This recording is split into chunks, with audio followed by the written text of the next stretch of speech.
साथियों नमस्कार, जय हिंद। स्वागत है आप लोगों का टॉपर्स फोरम के ऑफिशियल प्लेटफॉर्म पर। जैसा कि आप देख पा रहे हैं, आपका इंट्रोडक्शन हम कराने जा रहे हैं हमारे अति प्रिय शिष्य पलाश से, जिनका सिलेक्शन मिनिस्ट्री ऑफ माइंस के अंदर हुआ है। पलाश, आपको मैं बुलाना चाहूंगा, आप आइए।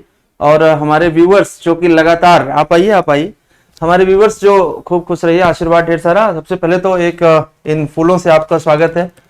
फूल, ये पुष्प बड़े ही प्यारे होते हैं। यही वो पुष्प हैं जो कई बार ऐसा लगता है कि जीवन में बहुत महत्व रखते हैं। आप जानते हैं ये देवताओं के सिर पर भी चढ़ते हैं, हर खुशी में हर गम में काम आते हैं।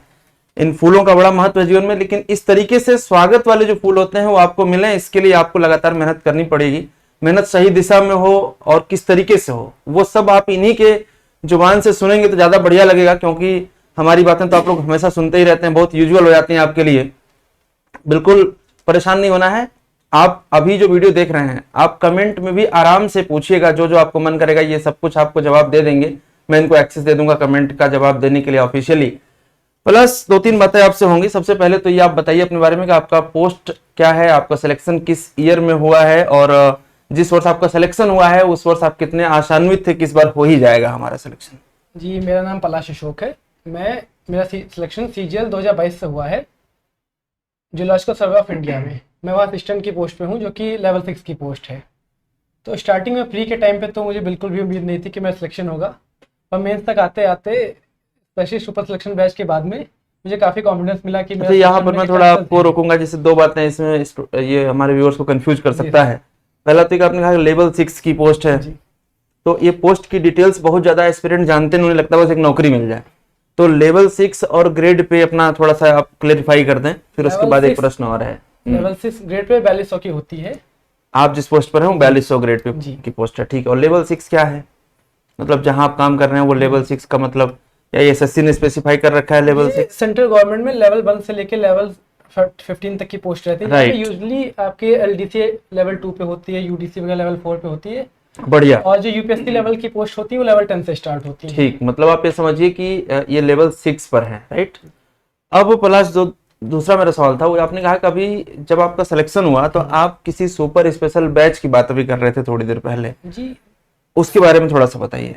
सितंबर के टाइम पे जब नोटिफिकेशन आया था एसएससी सीजीएल का, उसके बाद उमा शंकर सर ने हम लोगों को बताया कि एक सुपर सिलेक्शन बैच स्टार्ट करेंगे वो, जिसमें करीब 8-10 घंटे पढ़ाई होगी, जो कि काफी बड़ी बात थी हम लोग के उस टाइम पे। अच्छा, ये आप ऑफलाइन बैच की बात कर रहे हैं जो टॉपर्स फोरम में आपको दिया गया था, राइट। साथियों मैं बता दूं, थोड़ा सा अभी ये बता रहे हैं कि उमा शंकर सर, जैसा कि आप जानते हैं टॉपर्स फोरम की जान है उमा शंकर सर, अभी आपके बीच में वो भी आ रहे हैं 1-2 मिनट में। तो हम लोग जब भी ऐसा लगता है कि परीक्षा आपकी आ गई है, तो उसके लगभग 100 दिन पहले हम लोग एक सुपर स्पेशल बैच बनाते हैं। उसमें बहुत ही चुने हुए स्टूडेंट्स को हम रखते हैं। खास करके हम योग्यता आपकी नहीं देखते, हम आपकी कंसिस्टेंसी देखते हैं, आपका हार्डवर्क देखते हैं, आपका एस्पिरेशन देखते हैं कि आप कितना उसके लिए एस्पायर हैं। उसके बेसिस पर हम लोग बैच बनाते हैं। और उस बैच में कितना, आपने बताया कितने घंटे हम लोग काम करते हैं? करीब 8 से 10 घंटे का बैच रहता था। वो सुबह 10 से रात के 8 तक। अच्छा, टेस्ट भी होते थे, सिलेबस भी कंप्लीट कराया गया एक बार दोबारा फिर से, और सर ने हमें डाउट्स भी क्लियर किए काफी।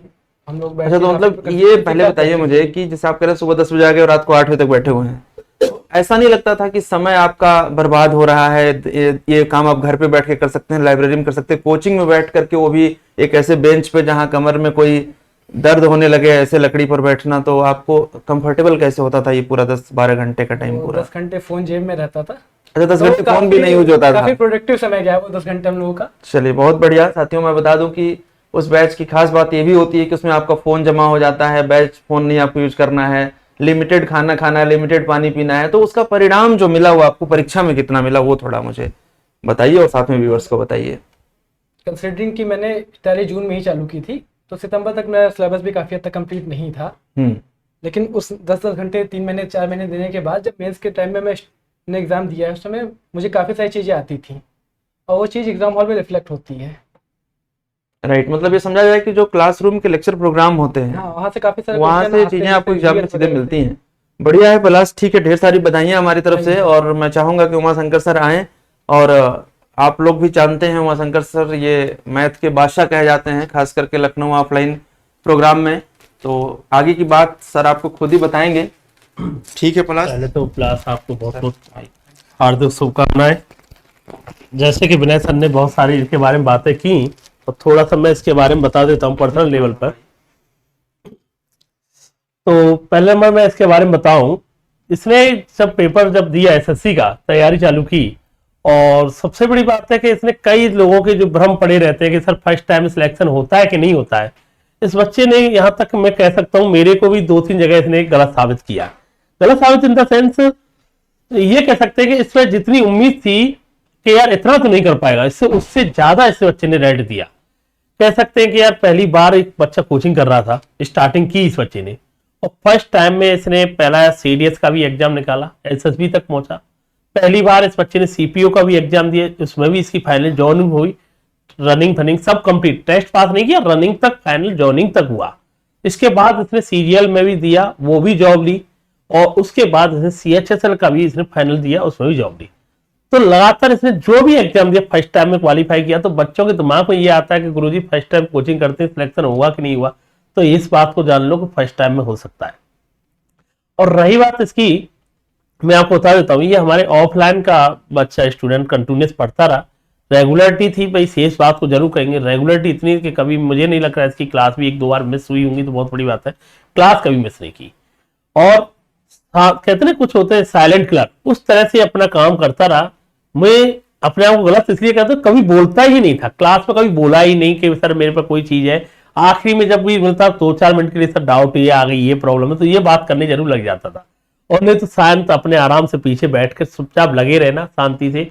और बड़ी खुशी हुई इसका जब रिजल्ट आए, और एक नहीं 4-4 रिजल्ट आए, बड़ा अच्छा भी लगा।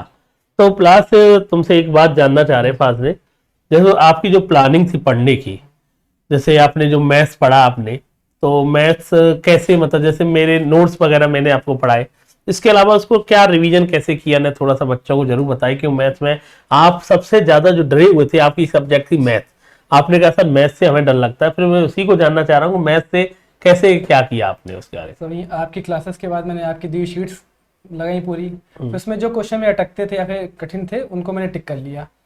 फिर लगी 10-15 दिन बाद मैंने फिर से उनको लगाया था। फिर एक बार एग्जाम के पहले मैंने सारे इस टाइप के जितने क्वेश्चन थे उनको एक बार प्रैक्टिस की, उसके अलावा तो बाकी मॉक्स वगैरह में फिर प्रैक्टिस हो गई। अच्छा, जरा साइड में थोड़ा। तो कहने का मतलब ये, जो भी सीट्स नोट्स वगैरह पढ़ाया किया, बार बार उसी का इसने रिवीजन किया, इसके अलावा कुछ नहीं किया। अच्छा प्लस तुम्हारे जीएस में एक, क्योंकि उस समय मेंस में भी आने लगा इस समय, और तुम्हारे मेंस में बहुत बढ़िया नंबर जीएस में लेके आए थे, 62 के समथिंग थे, और इतने अच्छे नंबर 75 में से लेके आना बहुत बड़ी बात है जीएस में, जीके जीएस के अंदर। तो जीके जीएस के लिए कैसे आपकी प्लानिंग रही, क्योंकि बच्चों का इस समय सबसे बड़ी प्रॉब्लम जो है एसएससी के लिए वो जीके जीएस, और तुम्हारे 62 नंबर होना अपने आप में बहुत बड़ी बात है इस समय 75 में से। तो थोड़ा सा जीके जीएस के बारे में जरूर बताइए। जीएस के लिए मैंने मोस्टली लूसेंट को ही बेस बनाया था, उसके अलावा विनय सर के नोट्स और विनय सर की क्लासेस काफ़ी हेल्पफुल रहती हैं।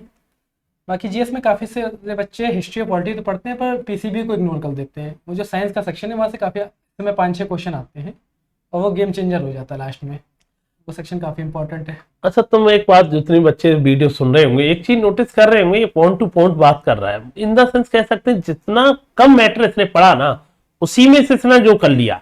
पढ़ने के लिए तो हर चीज इतनी है कि कभी खत्म नहीं होने वाली। जी के जीएस के लिए जैसे बच्चे ने बोला सीधा सर ल्यूसेंट की बुक की और जो टीचर सर वगैरह के नोट्स थे उसे मैंने प्रेफरेंस किया, इसके अलावा इधर उधर नहीं। पढ़ने के लिए तो इतनी चीजें जी के जीएस में तो कभी खत्म नहीं होंगी।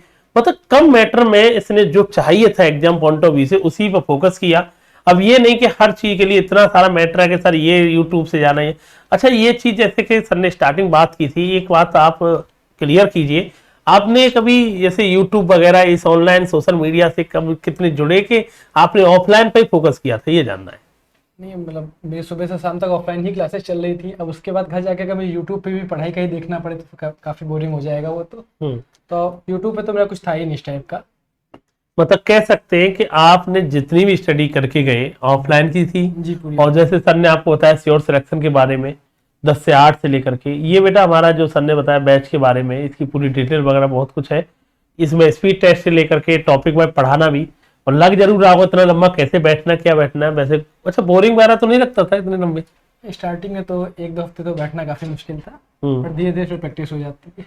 अच्छा एक और बात लास्ट, इस समय पे एसएससी सीजीएल का एग्जाम आने वाले और भी कई सारे एग्जाम लगे हुए, अपने जो छोटे भाई दोस्त हैं जो भी हैं वो एग्जाम देने जा रहे हैं, तो उनके लिए क्या एक स्पेशल तुम कहना चाहते हो कि सर ये ज्यादा कर लें तो ज्यादा बेस्ट रहेगा, क्या सलाह देना चाहते हो?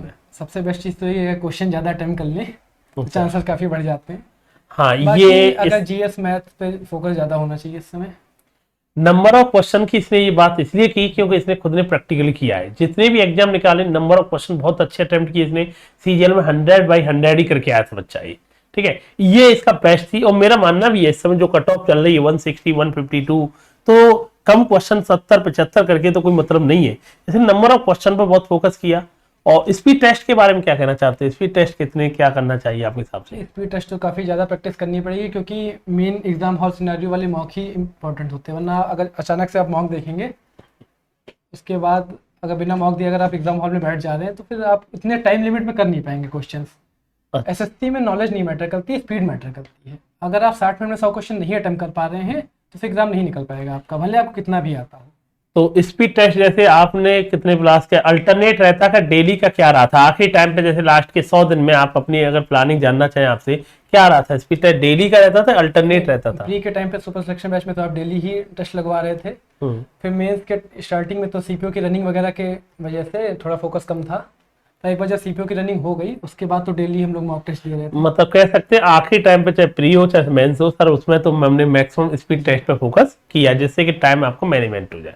अच्छा, एक चीज और है, पैसे प्लस देखो बहुत बच्चों से हम पूछते हैं सवाल, पर तुमको पूछना हम नहीं चाहेंगे क्योंकि तुमने कैसे कई बच्चों से पूछते हैं भाई कई बार तुम फेल हुए तो उसके बाद तुम्हें कैसा लगा। भगवान की कृपा से आपने ये लाइन नहीं सुनना चाहेंगे और अच्छा भी लगता है कि आपने फर्स्ट टाइम ही आपने सिलेक्शन लिया।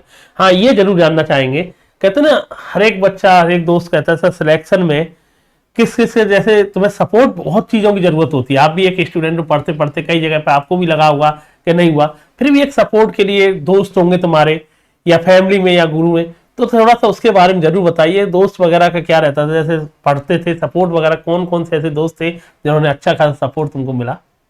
आपका भी काफी सपोर्ट था और लास्ट से देखा जाए आप भी काफी दोस्त जैसे बन गए थे। हाँ। बाकी बैच में और भी अच्छे दोस्त थे मेरे, अर्पित हो गए, कुलदीप भैया हो गए। अच्छा, तो इनका क्या अर्पित और कुलदीप से, अर्पित कुलदीप से तुम्हारे तीनों से बहुत अच्छा बैठना था, तो इनसे साथ केमिस्ट्री तो क्या पॉजिटिविटी क्या कहते थे, जैसे तेरे दिमाग में कभी कोई नेगेटिव थॉट आते थे तो ये इनका क्या रहता था उस समय? इनकी वजह से तो नेगेटिव थॉट नहीं आने पाए मेरे पास बिल्कुल भी। देखो बेटा, ये बात इसलिए पूछ पा रहा हूँ क्योंकि इसके जितने फ्रेंड वगैरह थे मेरे साथ ही सामने पढ़े थे, और ये बात इसलिए है कि देखो अच्छे दोस्तों का, मैंने आपसे इससे पहले भी एक बच्चा वीडियो डाला था अनूप जिसका डब्ल्यू में पोस्ट हुआ था, उसने भी कहा था कि सर मैं सबसे ज्यादा अपने दोस्तों को बहुत सपोर्ट करता हूँ, और मेरा मानना है स्टूडेंट वगैरह में बहुत आपका एक बढ़िया फ्रेंड सर्कल होना ना बहुत काम आता है। जैसे जिन बच्चों के नाम ले रहा है कुलदीप वगैरह, ये बहुत अच्छे सपोर्ट किया। और ये चीज सपोर्ट इन द सेंस ऐसा नहीं है किसी चीज से सपोर्ट करना होता है, एक माइंड को जिस समय आपको लगता है ना परेशानी है तो कोई ना कोई ऐसे 2-3 दोस्त आपके जरूर होने चाहिए ऐसे टाइम पे, हो सकता है तुम्हारा टीचर हो, दोस्त हो, जो भी आपके, जो सपोर्ट करे इस समय। क्योंकि एक टाइम पे आपको पढ़ते पढ़ते लगता है कि यार सर हम डायरेक्शन तो गलत नहीं है, और उस जगह पर कोई ना कोई ऐसे बंदे की जरूरत होती है वो सही सलाह दे सके, और सही सलाह एक बढ़िया दोस्त ही दे सकता है, और इसका बहुत बड़ा योगदान है। हर जगह पे कोई भी पिक्चर देख रहे होंगे, कुछ भी देख रहे होंगे आप लोगों को, ये जरूर हम इंटरव्यू में जरूर रखते हैं क्योंकि फ्रेंड सर्कल का बहुत बड़ा वैल्यू है। आपको सही सलाह दे रहा है, कहाँ पढ़ना चाहिए, कौन सी किताब पढ़नी चाहिए, एक बहुत अच्छा दोस्त ही सलाह दे सकता है। और नहीं तो बहुत सारे कहते हैं संगति का असर पड़ेगा सर, पढ़ने के लिए न क्लास जाना ये जाना। इसके फिजिकल के बारे में अभी बैकअप पे बैठ के बात कर रहे थे, इसके दोस्त भी आए हुए उनके सामने, इसको फिजिकल के लिए सुबह सुबह 5 बजे उठा के ले जाते थे कि सर रनिंग करनी जानी है, तो ये बहुत बड़ी बात थी। नहीं था भाई, अगर अकेला ये किसी से फ्रेंड सर्कल वगैरह नहीं होते, कोई रनिंग कराने नहीं जा रहा, क्या मन लगता है इसका, तो ये बहुत बड़ी चीज है। इसे उठा के ले जाना, सब दोस्त रनिंग करने जाएंगे साथ में जाना, तो तुम्हें उठा के ले जाते तो तुम कई बार इसमें गुस्सा भी होते कि भाई 4 बजे आ गए, और आज तुम उनको सबसे ज्यादा धन्यवाद भी दे रहे, खासकर कुलदीप को 4 बजे उठाता था भाई चलो भाई आज, तो ये बहुत अच्छी चीज है। और आप लोगों से भी है, इसी ऐसे ग्रुप में आपको रहना चाहिए। और हम तो चाहेंगे जितने बच्चे हमारे, देखो आज ये जॉब के बाद ट्रेनिंग के दौरान आया छुट्टी के लिए और टाइम इसने निकाला, और जो भी हमारे स्टूडेंट जब भी इन्हें टाइम मिल जा रहा है लखनऊ मिलता है जरूर मिलने आते, और आज भी वही आपकी संस्थान टॉपर्स फोरम मिली चल रही है ऑफलाइन में, नो डाउट बच्चों का इतना प्यार मिलता है हमें, ढूंढते हुए बच्चा आता है। और सबसे बड़ी खुशी होती है बच्चा सिलेक्शन ले जाता है, बाद में मैसेज आता है, जब भी टाइम मिलता है लखनऊ एक बार मिलने आता है। अब ये बच्चा बहुत दूर से हमारे पास आया, सर ऐसा ऐसा बात है आपसे मिलना है, तो हमें इससे बड़ी खुशी कुछ नहीं मिलती है। और सबसे बड़ा बात है हमारे क्लास में बच्चों के बीच में जाते हैं तो बच्चे को भी लगता है कि यार ये कल परसों ये बच्चा हमारे सामने बैठा था, आज इसका सिलेक्शन हो गया, ये हमारे सामने बैठा था, इसका फोटो हमने देखा वहां पे लगा हुआ। तो यही आप लोगों से भी हम बहुत जल्दी उम्मीद करेंगे आपका भी सिलेक्शन हो, है ना। और जो भी तुम्हें लग रहा है क्लास के बारे में, किसी भी चीज के बारे में इंफॉर्मेशन चाहिए, कमेंट आप डाल सकते हैं, उसका रिप्लाई ये बाकायदा आपको देगा। और बीच बीच में अभी बच्चों के बीच में ऑफलाइन में लेके गए थे, बहुत सारे बच्चों के डाउट थे, वो सब इसने सॉल्व भी किए, अच्छा भी लगता है। और हम भी उम्मीद करते हैं आप लोग भी जल्दी से जल्दी सिलेक्शन लेके आइए, जिससे आपका हम इंटरव्यू करा सकें। और हमारे को, जैसे मैं आपको पहले भी कहता हूँ, मिठाई का डिब्बा जरूर लेके आता है, और इसका मिठाई के डिब्बे के मीठा मुँह हम करा देते हैं इसके लिए भी। वैसे डिब्बा हमारे लिए रहेगा, पहले मीठा मुँह करा देते हैं इसका, ठीक है भाई। और ये डिब्बा हमारे पास, और ये डिब्बे की उम्मीद आप सब लोगों से भी हम कर रहे हैं, जल्दी से जल्दी आप लेके आइए। तो धन्यवाद आप सभी के लिए, थैंक यू, जय हिंद, थैंक यू बेटा।